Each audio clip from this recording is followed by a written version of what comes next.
ਵਾਹਿਗੁਰੂ ਜੀ ਕਾ ਖਾਲਸਾ ਵਾਹਿਗੁਰੂ ਜੀ ਕੀ ਫਤਿਹ। ਖੋਜ ਗੁਰਬਾਣੀ ਵਿੱਚ ਆਪ ਸਭ ਦਾ ਸਵਾਗਤ ਹੈ ਜੀ। ਸਭ ਨੂੰ ਜੀ ਆਇਆਂ ਜੀ। ਆਓ ਅਸੀਂ ਸਾਰੇ ਮਿਲ ਕੇ ਪਹਿਲਾਂ ਸ਼ਬਦ ਦਾ ਉਚਾਰਨ ਅਤੇ ਉਸ ਤੋਂ ਉਪਰੰਤ ਉਸ ਦੇ ਅਰਥ ਕਰਾਂਗੇ। ਅੱਜ ਗੌੜੀ ਮਹੱਲੇ ਪਹਿਲੇ ਦੇ 8ਵੇਂ ਸ਼ਬਦ ਦੀ ਵਾਰੀ ਹੈ ਜੀ। ਗੌੜੀ ਮਹੱਲਾ ਪਹਿਲਾ। ਐਸਾ ਦਾਸ ਮਿਲੇ ਸੁਖ ਹੋਈ, ਦੁੱਖ ਵਿਸਰੇ ਪਾਵੇ ਸੱਚ ਸੋਈ। ਐਸਾ ਦਾਸ ਮਿਲੇ ਸੁਖ ਹੋਈ, ਦੁੱਖ ਵਿਸਰੇ ਪਾਵੇ ਸੱਚ ਸੋਈ। ਦਰਸ਼ਨ ਦੇਖ ਭਈ ਮਤ ਪੂਰੀ, 68 ਮੱਝਨ ਚਰਨੈ ਧੂਰੀ ਰਹਾਓ। ਦਰਸ਼ਨ ਦੇਖ ਭਏ ਮਤ ਪੂਰੀ, 68 ਮੰਜਨ ਚਰਨੈ ਧੂਰੀ ਰਹਾਓ। ਨੇਤਰ ਸੰਤੋਖੇ ਏਕ ਲਿਵ ਤਾਰਾ, ਜੇਵਾ ਸੂਚੀ ਹਰ ਰਸ ਸਾਰਾ। ਸਚ ਕਰਨੀ ਅਬ ਅੰਤਰ ਸੇਵਾ, ਮਨ ਤ੍ਰਿਪਤਾਸਿਆ ਅਲਖ ਅਭੇਵਾ। ਜੈ ਜੈ ਦੇਖਿਓ ਤੈ ਤੈ ਸਾਚਾ, ਬਿਨ ਬੂਝੇ ਜਗਤ ਜਗ ਕਾਚਾ। ਗੁਰ ਸਮਝਾਵੇ ਸੋ ਜੀ ਹੋਈ, ਗੁਰਮੁਖ ਵਿਰਲਾ ਬੂਝੇ ਕੋਈ। ਕਰ ਕਿਰਪਾ ਰਾਖੋ ਰਖਵਾਲੇ, ਬਿਨ ਬੂਝੇ ਪਸੂ ਪੈ ਬੇਤਾਲੇ। ਗੁਰ ਕਿਆ ਅਵਰ ਨਹੀਂ ਦੂਜਾ, ਕਿਸ ਕੋ ਦੇਖ ਕਰਿਓ ਅਨਪੂਜਾ। ਸੰਤ ਹੇਤ ਪ੍ਰਭ ਤ੍ਰਿਵਣ ਧਾਰੇ, ਆਤਮ ਚੀਨੇ ਸੋ ਤਤ ਵਿਚਾਰੇ। ਸਾਚ ਹਿਰਦੇ ਸਚ ਪ੍ਰੇਮ ਨਿਵਾਸ, ਪ੍ਰਮਤ ਨਾਨਕ ਹਮ ਤਾਂ ਕੇ ਦਾਸ। ਆਤਮ ਸਾਚ ਹਿਰਦੇ ਸਚ ਪ੍ਰੇਮ ਨਿਵਾਸ, ਪ੍ਰਣਵਤ ਨਾਨਕ ਹਮ ਤਾਂ ਕੇ ਦਾਸ। ਇਸ ਸ਼ਬਦ ਵਿੱਚ ਗੁਰੂ ਜੀ ਸਾਨੂੰ ਕਹਿੰਦੇ ਹਨ, ਗੁਰਮੁਖੋ, ਜਿਸ ਕਿਸੇ ਨੂੰ ਇਹੋ ਜਿਹਾ ਪਰਮੇਸ਼ਰ ਦਾ ਭਾਵ ਜੋ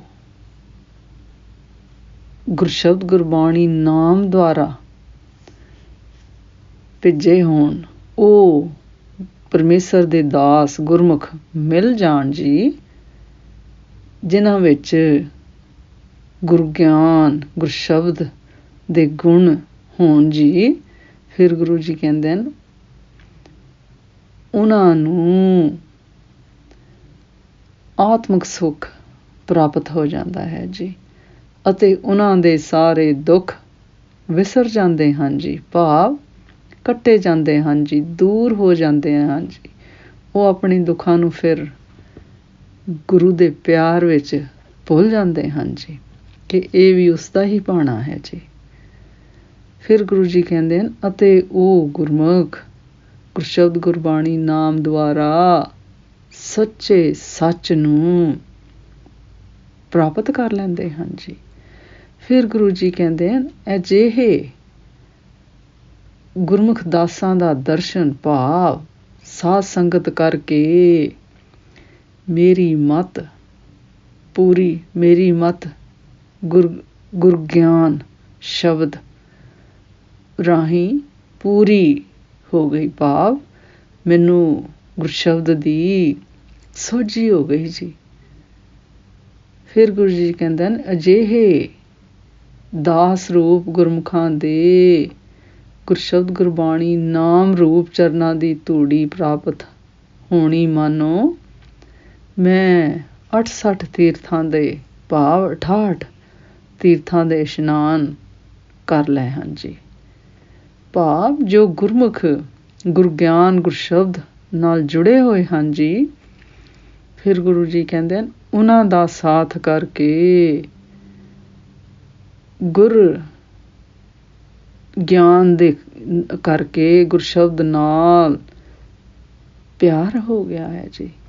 ਫਿਰ ਗੁਰੂ ਜੀ ਕਹਿੰਦੇ ਹਨ, ਗੁਰਸ਼ਬਦ ਗੁਰਬਾਣੀ ਨਾਮ ਦੁਆਰਾ ਪਰਮੇਸ਼ਰ ਨਾਲ ਇੱਕ ਲਿਵ ਦੀ ਤਾਰ ਜੁੜ ਗਈ ਹੈ ਜੀ, ਇੱਕ ਲਿਵ ਲੱਗ ਗਈ ਹੈ ਜੀ। ਫਿਰ ਗੁਰੂ ਜੀ ਕਹਿੰਦੇ ਹਨ, ਅਤੇ ਮੇਰੇ ਨੇਤਰ ਸੰਤੋਖੇ ਏਕ ਲਿਵ ਤਾਰਾ, ਭਾਵ ਮੇਰੇ ਨੇਤਰ ਸੰਤੋਖੇ ਗਏ ਹਨ, ਸੰਤੋਖ 'ਚ ਆ ਗਏ ਹਨ ਜੀ, ਤ੍ਰਿਪਤ ਗਏ ਹਨ ਜੀ ਉਸ ਗੁਰਸ਼ਬਦ ਨਾਲ ਲੱਗ ਕੇ ਜੀ। ਫਿਰ ਗੁਰੂ ਜੀ ਕਹਿੰਦੇ ਹਨ, ਪਰਮੇਸ਼ਰ ਦੇ ਸ੍ਰੇਸ਼ਟ ਗੁਰਸ਼ਬਦ ਗੁਰਬਾਣੀ ਨਾਮ ਦੇ ਰਸ ਦੁਆਰਾ ਮੇਰੀ ਰਸਨਾ ਜੀਭਾ ਸੱਚੀ ਸੁੱਚੀ ਪਵਿੱਤਰ ਹੋ ਗਈ ਹੈ ਜੀ। ਫਿਰ ਗੁਰੂ ਜੀ ਕਹਿੰਦੇ ਹਨ, ਉਸ ਗੁਰਸ਼ਬਦ ਗੁਰਬਾਣੀ ਨਾਮ ਦੇ ਰਸ ਦੇ ਗੁਣਾਂ ਨਾਲ ਮੇਰੀ ਸੱਚ ਰੂਪ ਕਰਨੀ ਹੋ ਗਈ ਹੈ ਜੀ। ਫਿਰ ਗੁਰੂ ਜੀ ਕਹਿੰਦੇ ਹਨ, ਅਤੇ ਮੇਰੇ ਅਬ ਅੰਤਰ ਭਾਵ ਹਿਰਦੇ ਦੇ ਅੰਦਰ ਪਰਮੇਸ਼ਰ ਦੀ ਗੁਰਸ਼ਬਦ ਗੁਰਬਾਣੀ ਨਾਮ ਰੂਪ ਸੇਵਾ ਵਸ ਗਈ ਹੈ ਜੀ। ਫਿਰ ਗੁਰੂ ਜੀ ਕਹਿੰਦੇ ਹਨ, ਅਲਖ ਅਬੇਵਾ ਭਾਵ ਉਹ ਫਿਰ ਲਿਖਣ ਅਤੇ ਭੇਦ ਤੋਂ ਰਹਿਤ ਪਰਮੇਸ਼ਰ ਦੇ ਗੁਰਸ਼ਬਦ ਗੁਰਬਾਣੀ ਨਾਮ ਸਿਮਰਨ ਵਿੱਚ ਮੇਰਾ ਮਨ ਤ੍ਰਿਪਤਾਸਿਆ ਭਾਵ ਮੇਰਾ ਮਨ ਤ੍ਰਿਪਤ ਗਿਆ ਹੈ ਜੀ, ਸੰਤੋਖ ਵਿੱਚ ਤ੍ਰਿਪਤ ਹੋ ਗਿਆ ਹੈ ਜੀ। ਫਿਰ ਗੁਰੂ ਜੀ ਕਹਿੰਦੇ ਹਨ, ਗੁਰਮੁਖੋ ਗੁਰਸ਼ਬਦ ਗੁਰਬਾਣੀ ਨਾਮ ਦੀ ਬਰਕਤ ਨਾਲ ਹੁਣ ਮੈਂ ਜਿੱਥੇ ਜਿੱਥੇ ਵੀ ਵੇਖਦਾ ਹਾਂ ਜੀ, ਹਰ ਜਗ੍ਹਾ ਮੈਨੂੰ ਉਹ ਸੱਚਾ ਪਰਮੇਸ਼ਰ ਹੀ ਦਿਸਦਾ ਹੈ ਜੀ। ਫਿਰ ਗੁਰੂ ਜੀ ਕਹਿੰਦੇ ਹਨ, ਅਤੇ ਇਸ ਤਰ੍ਹਾਂ ਲੱਗਦਾ ਹੈ ਜੀ ਕਿ ਜਿਵੇਂ ਸੱਚੇ ਪਰਮੇਸ਼ਰ ਨੂੰ ਜਾਣਨ ਤੋਂ ਬਿਨਾਂ ਸਾਰਾ ਝੂਠ ਜਗਤ ਇੱਕ ਦੂਜੇ ਨਾਲ ਐਵੇਂ ਹੀ ਝਗੜਦਾ ਪਿਆ ਹੈ ਜੀ। ਜੈ ਜੈ ਦੇਖਿਓ ਤੈ ਤੈ ਸਾਚਾ, ਬਿਨ ਬੂਝੇ ਜਗਤ ਜਗ ਕਾਚਾ। ਭਾਵ ਇਹ ਕੱਚ ਰੂਪ ਜਗਤ ਕਾਚਾ ਭਾਵ ਇਹ ਇਸ ਦੁਨੀਆ ਵਿੱਚ ਸਦਾ ਨਹੀਂ ਰਹਿਣਾ ਜੀ। ਇਹ ਤਾਂ ਜਿੰਨੀ ਉਮਰ ਲਿਖੀ ਹੈ ਭੋਗ ਕੇ ਚਲੇ ਜਾਣਾ ਹੈ ਜੀ, ਤੇ ਅਸੀਂ ਇੱਥੇ ਹੀ ਦਿਲ ਲਗਾ ਕੇ ਬੈਠੇ ਗਏ ਹਾਂ ਜੀ। ਫਿਰ ਗੁਰੂ ਜੀ ਕਹਿੰਦੇ ਹਨ, ਗੁਰਮੁਖੋ ਗੁਰਸ਼ਬਦ ਗੁਰਬਾਣੀ ਨਾਮ ਸਿਮਰਨ ਦੁਆਰਾ ਇਹ ਆਪਣੇ ਵੱਸ ਦੀ ਗੱਲ ਨਹੀਂ ਹੈ ਜੀ, ਇਹ ਗੁਰਸ਼ਬਦ ਗੁਰਬਾਣੀ ਨਾਮ ਦੁਆਰਾ ਹੀ ਸੰਭਵ ਹੈ ਜੀ। ਫਿਰ ਗੁਰੂ ਜੀ ਕਹਿੰਦੇ ਹਨ, ਜਿਨ੍ਹਾਂ ਨੂੰ ਗੁਰ ਸਮਝਾਏ ਭਾਵ ਗੁਰੂ ਆਪਣੀ ਮਿਹਰ ਕਿਰਪਾ ਕਰੇ, ਉਹਨਾਂ ਤੇ ਹੀ ਗੁਰਸ਼ਬਦ ਗੁਰਬਾਣੀ ਨਾਮ ਸਿਮਰਨ ਦੀ ਨਾਲ ਲੱਗਣ ਦੀ ਸੋਝੀ ਆਉਂਦੀ ਹੈ ਜੀ। ਫਿਰ ਗੁਰੂ ਜੀ ਕਹਿੰਦੇ ਹਨ, ਪਰ ਇਸ ਗੱਲ ਨੂੰ ਵੀ ਕੋਈ ਵਿਰਲੇ ਗੁਰਮੁਖ ਹੀ ਸਮਝ ਸਕਦੇ ਹਨ ਜੀ, ਕਿ ਜਿਸ ਤੇ ਕਿਰਪਾ ਹੋਵੇ ਉਹ ਹੀ ਗੁਰਸ਼ਬਦ ਨਾਲ ਲੱਗਦਾ ਹੈ ਜੀ। ਇਹ ਸਾਰਿਆਂ ਦੀ ਵੱਸ ਦੀ ਗੱਲ ਨਹੀਂ ਜੀ, ਸਾਰਿਆਂ ਨੂੰ ਸਮਝਣ ਨਹੀਂ ਆ ਸਕਦੀ ਜੀ। ਇਹ ਗੱਲ ਵੀ ਕੋਈ ਵਿਰਲੇ ਗੁਰਮੁਖ ਜੋ ਗੁਰਸ਼ਬਦ ਗੁਰਬਾਣੀ ਨਾਮ ਸੱਚ ਨਾਲ ਪਰਮੇਸ਼ਰ ਨਾਲ ਜੁੜੇ ਹੋਏ ਹਨ ਜੀ, ਗੁਰੂ ਦੀ ਕਿਰਪਾ ਨਾਲ ਉਹਨਾਂ ਨੂੰ ਹੀ ਸੋਝੀ ਹੋ ਸਕਦੀ ਹੈ ਜੀ। ਫਿਰ ਗੁਰੂ ਜੀ ਕਹਿੰਦੇ ਹਨ ਕਿ ਹੇ ਰਾਖਣਹਾਰ ਪਰਮੇਸ਼ਰ, ਆਪਣੀ ਮਿਹਰ ਕਿਰਪਾ ਕਰਕੇ ਤੁਸੀਂ ਇਸ ਜਗਤ ਨੂੰ ਝਗੜੇ ਝੇੜਿਆਂ ਤੋਂ ਆਪ ਆਪਣਾ ਹੱਥ ਦੇ ਕੇ ਬਚਾ ਕੇ ਰੱਖ ਲਓ ਜੀ।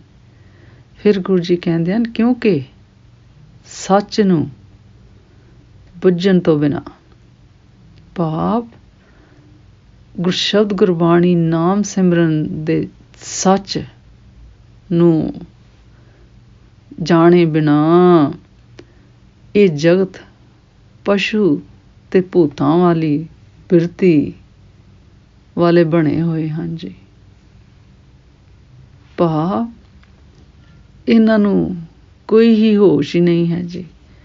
ਫਿਰ ਗੁਰੂ ਜੀ ਕਹਿੰਦੇ ਹਨ, ਮੈਨੂੰ ਗੁਰੂ ਨੇ ਉਪਦੇਸ਼ ਦਿੱਤਾ ਹੈ ਜੀ, ਜਿਸ ਤਰ੍ਹਾਂ ਸਾਡੇ ਗੁਰੂਆਂ ਨੇ ਸਾਨੂੰ ਸਿੱਖ ਉਪਦੇਸ਼ ਸਾਡੀ ਗੁਰਬਾਣੀ ਰਾਹੀਂ ਦਿੱਤਾ ਹੈ ਜੀ, ਜੋ ਕਿ ਗੁਰਸ਼ਬਦ ਹੈ ਜੀ, ਕਿ ਜਗਤ ਵਿੱਚ ਪਰਮੇਸ਼ਰ ਤੋਂ ਬਿਨਾਂ ਹੋਰ ਦੂਜਾ ਕੋਈ ਨਹੀਂ ਹੈ ਜੀ। ਫਿਰ ਗੁਰੂ ਜੀ ਕਹਿੰਦੇ ਹਨ, ਜਿਸ ਨੇ ਸੱਚ ਰੂਪ ਗੁਰੂ ਗਿਆਨ ਨੂੰ ਸਮਝਿਆ ਹੈ ਜੀ, ਫਿਰ ਗੁਰੂ ਜੀ ਕਹਿੰਦੇ ਹਨ, ਉਹੀ ਸੱਚ ਸੱਚੇ ਸੇਵਕ ਹਨ ਜੀ। ਫਿਰ ਗੁਰੂ ਜੀ ਕਹਿੰਦੇ ਹਨ ਕਿ ਇਹ ਦੱਸੋ ਕਿ ਮੈਂ ਉਸ ਨੂੰ ਕਿਸ ਤਰ੍ਹਾਂ ਵੇਖਾਂ ਜੀ, ਕਿਸ ਤਰ੍ਹਾਂ ਪੂਜਾ ਕਰਾਂ ਜੀ। ਭਾਵ ਗੁਰਸ਼ਬਦ ਗੁਰਬਾਣੀ ਨਾਮ ਸਿਮਰਨ ਨਾਲ ਲੱਗ ਕੇ ਉਸ ਨੂੰ ਪਹਿਚਾਨਣਾ ਹੈ ਜੀ, ਉਸ ਦੀ ਪੂਜਾ ਕਰਨੀ ਹੈ ਜੀ, ਉਸ ਦੇ ਹੁਕਮ ਨੂੰ ਜਾਣ ਕੇ, ਆਪਣੇ ਮੂਲ ਨੂੰ ਪਛਾਣ ਕੇ ਉਸ ਨੂੰ ਪਛਾਨਣਾ ਹੈ ਜੀ, ਮਾਲਕ ਨੂੰ ਪਛਾਨਣਾ ਹੈ ਜੀ, ਹਰ ਨੂੰ ਪਛਾਨਣਾ ਹੈ ਜੀ, ਜੋ ਕਿ ਸਾਡੇ ਅੰਦਰ ਹੀ ਹੈ ਜੀ। ਫਿਰ ਗੁਰੂ ਜੀ ਕਹਿੰਦੇ ਹਨ ਪਰਮੇਸ਼ਰ ਨੇ ਸੰਤਾਂ ਰੂਪ ਗੁਰਮੁਖਾਂ ਲਈ ਤ੍ਰਿਵਣ ਭਾਵ ਕਈ ਤਰ੍ਹਾਂ ਦੇ ਇਹ ਲੋਕ ਬਣਾਏ ਹਨ ਜੀ, ਤੇ 3 ਤਰ੍ਹਾਂ ਦੇ ਭਾਵ ਇਹ ਜਗਤ ਵਿੱਚ ਸੱਚ ਰੂਪ ਗੁਰਸ਼ਬਦ ਗੁਰਬਾਣੀ ਨਾਮ ਦਾ ਪ੍ਰਚਾਰ ਕਰਨ ਲਈ ਉਹਨਾਂ ਨੇ ਇਹ 3 ਜਗਤ ਬਣਾਏ ਹਨ ਜੀ, ਤ੍ਰਿਵਣ। ਫਿਰ ਗੁਰੂ ਜੀ ਕਹਿੰਦੇ ਹਨ ਪਰ ਜਿਹੜੇ ਗੁਰਮੁਖ ਆਤਮ ਚੀਨੇ ਭਾਵ ਗੁਰਸ਼ਬਦ ਗੁਰਬਾਣੀ ਨਾਮ ਰਾਹੀਂ ਆਪਣੀ ਆਤਮਾ ਨੂੰ, ਆਪਣੇ ਮੂਲ ਨੂੰ ਪਛਾਣਦੇ ਹਨ ਜੀ, ਅਤੇ ਆਪਣੇ ਹਰ ਨੂੰ ਪਹਿਚਾਣਦੇ ਹਨ ਜੀ। ਫਿਰ ਗੁਰੂ ਜੀ ਕਹਿੰਦੇ ਹਨ ਉਹ ਹੀ ਇਸ ਤੱਤ ਭਾਵ ਗੁਰਸ਼ਬਦ ਗੁਰਬਾਣੀ ਨਾਮ ਨੂੰ ਵਿਚਾਰ ਸਕਦੇ ਹਨ ਜੀ, ਵਿਚਾਰਨਗੇ ਜੀ। ਫਿਰ ਗੁਰੂ ਜੀ ਕਹਿੰਦੇ ਹਨ ਜਿਨ੍ਹਾਂ ਗੁਰਮੁਖਾਂ ਦੇ ਹਿਰਦੇ ਵਿੱਚ ਸੱਚ ਰੂਪ ਪਰਮੇਸ਼ਰ ਰੂਪ ਗੁਰਸ਼ਬਦ ਗੁਰਬਾਣੀ ਨਾਮ ਦਾ ਵਾਸਾ ਹੈ ਜੀ। ਫਿਰ ਗੁਰੂ ਜੀ ਕਹਿੰਦੇ ਹਨ ਕਿ ਉਹਨਾਂ ਨੂੰ ਮੇਰੀ ਨਮਸਕਾਰ ਹੈ ਜੀ, ਅਤੇ ਅਸੀਂ ਉਸਦੇ ਦਾਸ ਹਾਂ ਜੀ। ਇਸ ਸ਼ਬਦ ਦਾ ਸਾਰ ਇਸ ਤਰ੍ਹਾਂ ਕਰੀਏ ਜੀ।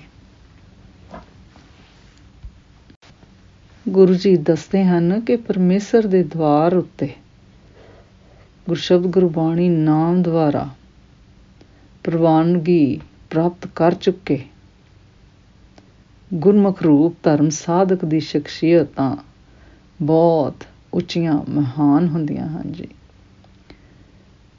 ਅਤੇ ਉਹਨਾਂ ਦੇ ਸੰਗ ਨਾਲ ਦੁੱਖ ਦੂਰ ਹੋ ਜਾਂਦੇ ਹਨ ਜੀ। ਭਾਵ ਉਹਨਾਂ ਦਾ ਸੰਗ ਕਰਨ ਨਾਲ ਔਰ ਜੋ ਕਰਦੇ ਹਨ ਅਸੀਂ ਵੀ ਉਹ ਕਰੀਏ, ਉਸ ਨਾਲ ਸਾਡੇ ਵੀ ਦੁੱਖ ਦੂਰ ਹੋ ਸਕਦੇ ਹਨ ਜੀ, ਅਤੇ ਵਿਵੇਕ ਬੁੱਧੀ ਜਾਗ ਸਕਦੀ ਹੈ ਜੀ। ਫਿਰ ਗੁਰੂ ਜੀ ਕਹਿੰਦੇ ਹਨ ਉਹਨਾਂ ਦੇ ਨੇਤਰ ਜੀਵ ਸਭ ਗੁਰਸ਼ਬਦ ਗੁਰਬਾਣੀ ਨਾਮ ਦੁਆਰਾ ਸ੍ਰੇਸ਼ਟ ਹੋ ਜਾਂਦੇ ਹਨ ਜੀ, ਮਨ ਸਥਿਰ ਹੋ ਜਾਂਦਾ ਹੈ ਜੀ।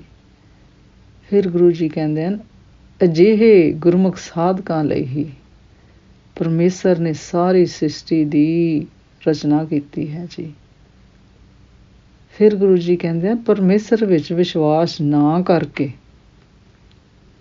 ਮਾਇਆਵੀ ਚੱਕਰਾਂ ਵਿੱਚ ਫਸਣ ਵਾਲੇ ਭੂਤਨੇ ਹੀ ਬਣ ਕੇ ਰਹਿ ਜਾਂਦੇ ਹਨ ਜੀ, ਜਦ ਕਿ ਪਰਮੇਸ਼ਰ ਤੋਂ ਬਿਨਾਂ ਕੋਈ ਹੋਰ ਦੂਜੀ ਸਤਾ ਨਹੀਂ ਹੈ ਜੀ। ਫਿਰ ਗੁਰੂ ਜੀ ਕਹਿੰਦੇ ਹਨ ਜਿਨ੍ਹਾਂ ਨੂੰ ਗੁਰਬਾਣੀ ਦੀ ਸਿੱਖ ਗੁਰਸ਼ਬਦ ਗੁਰਬਾਣੀ ਨਾਮ ਦੁਆਰਾ ਸਤ ਸਰੂਪ ਦੀ ਸੋਝੀ ਹੋ ਜਾਂਦੀ ਹੈ ਜੀ। ਫਿਰ ਗੁਰੂ ਜੀ ਕਹਿੰਦੇ ਹਨ ਉਹੀ ਅਸਲ ਵਿੱਚ ਸੱਚੇ ਗੁਰਮੁਖ ਹਨ ਜੀ। ਸੱਚੇ ਦਾਸਾਂ ਦੀ ਇਹੀ ਨਿਸ਼ਾਨੀ ਹੈ ਜੀ। ਫਿਰ ਗੁਰੂ ਜੀ ਕਹਿੰਦੇ ਹਨ ਉਹ ਸੱਚ ਰੂਪ ਗੁਰਮੁਖ ਹਰ ਪਾਸੇ ਪਰਮੇਸ਼ਰ ਨੂੰ ਹੀ ਦੇਖਦੇ ਹਨ ਜੀ, ਅਤੇ ਸੁੱਖ ਦੁੱਖ ਵੀ ਉਸ ਦਾ ਭਾਣਾ ਹੀ ਸਮਝਦੇ ਹਨ ਜੀ। ਫਿਰ ਗੁਰੂ ਜੀ ਕਹਿੰਦੇ ਹਨ ਕਿ ਜਿਸ ਤਰ੍ਹਾਂ ਇਹਨਾਂ ਪੰਕਤੀਆਂ 'ਚ ਗੁਰੂ ਜੀ ਸਾਨੂੰ ਦੱਸਦੇ ਹਨ नेत्र संतोखे एक लिवतारा, जेवा सूची हर रस सारा। नेत्र संतोखे एक लिवतारा, जेवा सूची हर रस सारा। सच करनी अब अंतर सेवा, मंत्र प्रास्या अलख बेवा। सच करनी अब अंतर सेवा, मंत्र ਪਤਾਸਿਆ ਅਲਖ ਅਭੇਵਾ। ਅੱਜ ਦਾ ਵਿਚਾਰ ਕਰਦਿਆਂ ਮੇਰੇ ਕੋਲੋਂ ਅਨੇਕਾਂ ਭੁੱਲਾਂ ਹੋਈਆਂ ਹੋਣਗੀਆਂ, ਉਸ ਵਾਸਤੇ ਮੈਂ ਖਿਮਾ ਦੀ ਜਾਚਕ ਹਾਂ ਜੀ। ਵਾਹਿਗੁਰੂ ਜੀ ਕਾ ਖਾਲਸਾ, ਵਾਹਿਗੁਰੂ ਜੀ ਕੀ ਫਤਿਹ।